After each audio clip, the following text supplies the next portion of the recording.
अस्सलाम वालेकुम दोस्तों, ये मेरे पास पौधे आप देख रहे हैं माशाल्लाह।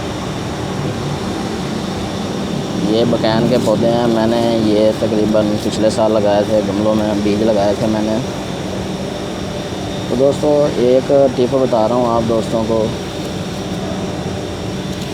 कि आजकल अक्सर आपने देखा है कि बकैन के ऊपर एक पत्ता भी नहीं होता, जो कि सर्दी की वजह से गिर जाते हैं और ये बिल्कुल इस तरह खाली लकड़ियाँ निकल आती हैं। ये देख सकते हैं आप। तो दोस्तों ये वीडियो बनाने का और आपको बताने का मकसद क्या है कि हम बकैन के बीज लगाते हैं। ये मेरे पास 4 बीज हैं, ये देख सकते हैं मेरे पास 4 बीज हैं। और इसमें आपको एक टिप बता रहा हूँ जो आप भी बआसानी, अगर आप पौधों का शौक़ रखते हैं तो आपको समझ आ जाएगी मेरी बात इंशाल्लाह। ये हम एक बीज लेते हैं, ये वाला। इसके अंदर जो इसके तुफ़म होंगे, जो इसके अंदर जो इसकी जिसको गिरी बोलते हैं, इसकी गरियाँ होंगी, वो होंगी 4। तो मैं ये आपको क्यों बता रहा हूँ, इसका क्या वजह है, इसकी क्या वजह है। ये देखें, ये मैंने एक पौधे में अगर एक ही बीज लगाना है एक गमले के अंदर, तो ये एक पौधा नहीं, ये बल्कि 4 पौधे निकलेंगे इसके। ये 4 कैसे निकलेंगे ये मैं आपको बताता हूँ। एक बीज को मैंने तोड़ा हुआ है, बहुत ही सख्त जान है ये, इसके ऊपर बहुत सख्त छिलका है। ये आप अगर आपको नज़र आ रही हो तो ये इसके अंदर गिरियाँ हैं, ये 2 ये हैं और ये 2 इसके अंदर हैं।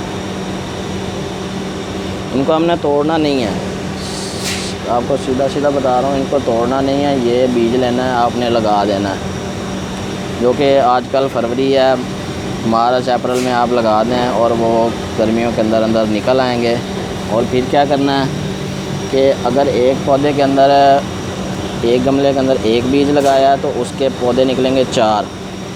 तो जो मैंने पिछले साल लगाए थे और मैंने तजर्बा किया है, आप भी इसी तरह करें। मैंने ये 4 पौधे एक बीज से बनाए हैं। ये इस एक बीज से ये 4 पौधे मैंने बनाए हैं, इस एक बीज से।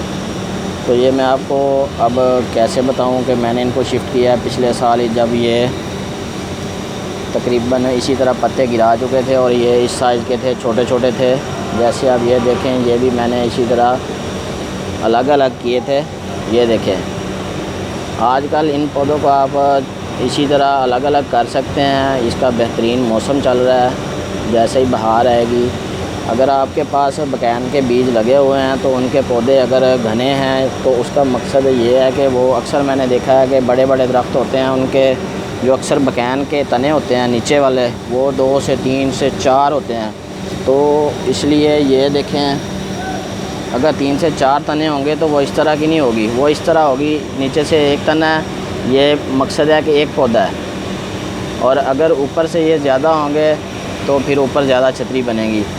नीचे से एक तना होना चाहिए पौधे का, उससे पौधा खूबसूरत लगता है। ये देखें, मेरे एक तना है।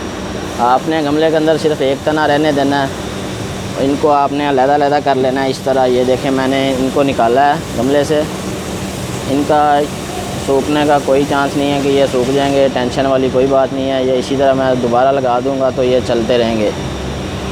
ये आप दोस्तों को सिर्फ बताने के लिए वीडियो बना रहा हूँ कि अगर आपके पास बकैन के पौधे लगे हुए हैं या बीज लगे हुए हैं, इसका सबसे बड़ा फ़ायदा ये है कि ये आजकल के मौसम फरवरी मार्च में 4 से 5 साल 6 साल का पौधा भी आप इसी तरह पत्ते गिराए हुए हों, चाहे वो काफ़ी बड़ा भी हो, तो वो लग जाता है। उसका सूखने का आपको बिल्कुल नहीं सोचना कि वो सूख जाएगा, ये वो सूखता नहीं है। तो आप इसी तरह इसको एक एक कर सकते हैं। तो आजकल बेहतरीन मौसम है, आप उनको अलग अलग कर लें। अगर आपके पास एक गमले में 4 पौधे आपको नज़र आ रहे हैं, 4 तने छोटे पौधे के नज़र आ रहे हैं, तो आप उनको क्या तरीका है उसका मैं आपको बता देता हूँ।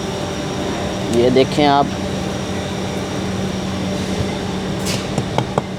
इस तरह आप गमले को निकालेंगे और इस तरह इसकी मिट्टी झाड़ के ये हमने इसको अलग लगा सकते हैं। इसी तरह आपने चारों अलग अलग करके लगा देने हैं गमलों के अंदर ही। तो उससे क्या होगा ये देखें दोस्तों, इसी तरह हमने इनको अलग अलग कर देना है। इनका सूखने का कोई मसला नहीं है, ये सूखते बिल्कुल नहीं है। आप भी इसी तरह इनको अलग अलग करें और एक बीज से आप 4 पौधे बनाएं। तो मेरा वीडियो बनाने का मकसद यही था कि आजकल इसका बेहतरीन मौसम है, इसको बकैन बोलते हैं। इसमें दरेक भी है एक, उसका ज़रा साया कम होता है, लेकिन वो बकैन से ज़्यादा लंबी और लंबी लकड़ियाँ निकालती है, जिस वजह से उसको दरेक बोलते हैं और इसे बकैन बोलते हैं। ये बेहतरीन इसकी छतरी बनती है। आप इसको कोशिश यही करें कि एक तना होना नीचे ज़रूरी है, और इससे क्या होगा कि आपके पौधे भी एक बीज से ज़्यादा निकल आएंगे। एक बीज से 4 पौधे, ये एक बीज से 4 पौधे भी आपके बन जाएंगे और आपका पौधा भी खूबसूरत नज़र आएगा। तो अगर आपको मेरी वीडियो पसंद आई है तो दोस्तों के साथ ज़रूर शेयर करें और दुआओं में याद रखें। अल्लाह हाफिज़।